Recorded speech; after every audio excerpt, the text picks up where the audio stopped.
Akoijam to please speak. Thank you for this time.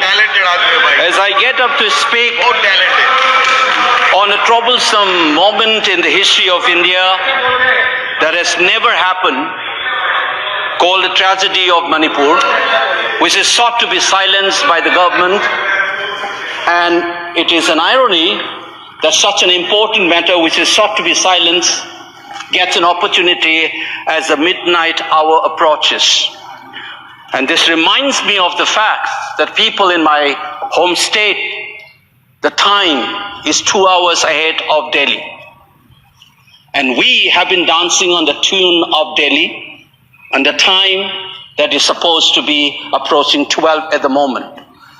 People like Janu Barua and others have demanded for years that Northeast should have a separate time zone. Only then you will be able to live with dignity and a sense of well-being. The kind of priority that I can sense is this moment that I get a chance to speak. Mr. Speaker, sir, Mr. Chairman, I'm drawing your attention to the absence of Manipur in the President's address. This is not a simple absence. It is a reminder of a Rashtra Chetna which excludes people. You must realize that more than 60,000 people are languishing in relief camp in wretched conditions for the last 1 year. If anybody is great partition of the subcontinent, which I have done, I was associated with a research project. We have interviewed more than 1,500 survivors of partition of 1947, and you are witnessing the same thing. People are living in wretched conditions that I cannot even mention here. 60,000 people homeless is not a joke. 200 plus people died. And there has been a civil war-like situations where people are armed to the teeth and roaming around and fighting each other, defending their villages. And the Indian state is a mute spectator to this tragedy for 1 year. I must remind this House that each and every square centimeter of Manipur is covered by a central armed forces. It is one of the most militarized areas in this country where you have more armed policemen than the civil police, besides the armed forces of the Union.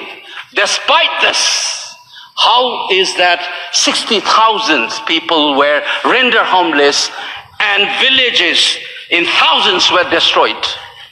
And yet, our Prime Minister remained mute, not even a word. And the presidential address did not even mention that. Shame. And I said that this silence is not normal. It is a reminder of the fact which many scholars have said, that there is a continuity between colonial and the post-colonial period. Today we are observing a day where we begin a new criminal laws, seemingly discarding the colonial heritage. But as Ashish Nandi says, colonialism is a state of mind. It is a psychological phenomenon. It is an outlook, the way you look at the people, the way you look at the world. And the fact that this continuity is shown by neglecting the tragedy of a state, which is the 19th state of the Union.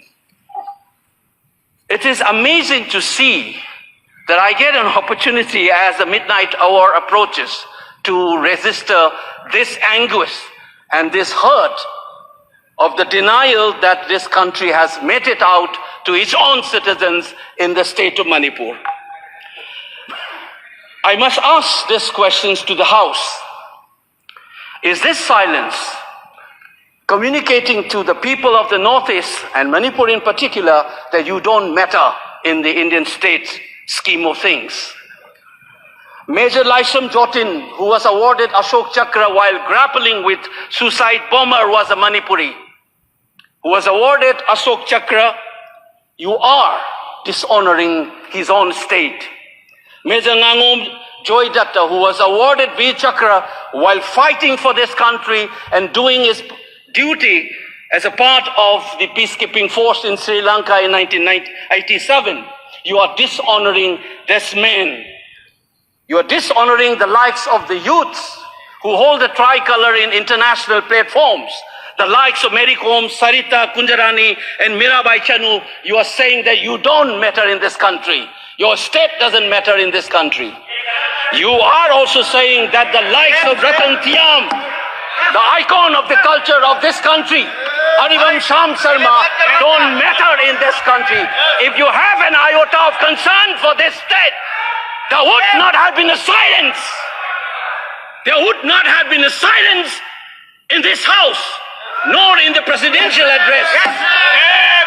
This must be registered. Please raise your point of order. If you wanted to doubt the nationality and the nationalism of the people of that state, you must realize that these people have fought for the country. These people have brought Lural to this country. Please remember this. And that is what the silence means. 1 second. And I am telling you this. मेरी कौम को हमने member of parliament बनाया, Bharatiya Janata party ने member of parliament बनाया। हमने कैसे नहीं इज्जत दी मणिपुर को स्पोर्ट्स यूनिवर्सिटी दिया। और आपसा जो है, मैं एक ऐसा आदमी हूं कि मेरे मामा को मणिपुर में गोली लगी, वो सीआरपीएफ के डीआईजी थे, इनको शहीद नहीं पता है। और 1956 में पहला आपसा मणिपुर में लगा, और 1956 से आज तक कांग्रेस के कारण मणिपुर की यह स्थिति है। 5 years after independence, can you negate this fact? We are talking about the inclusion of the Northeast history after 75 years. That's a classic exclusion. India was an anthropological subject, not a historical subject in the eyes of the colonial forces. And today, the Northeast remains outside of the history of the Indian history textbook. That is why you treat them as the other. And that's the silence. And the silence on the Manipur tragedy is not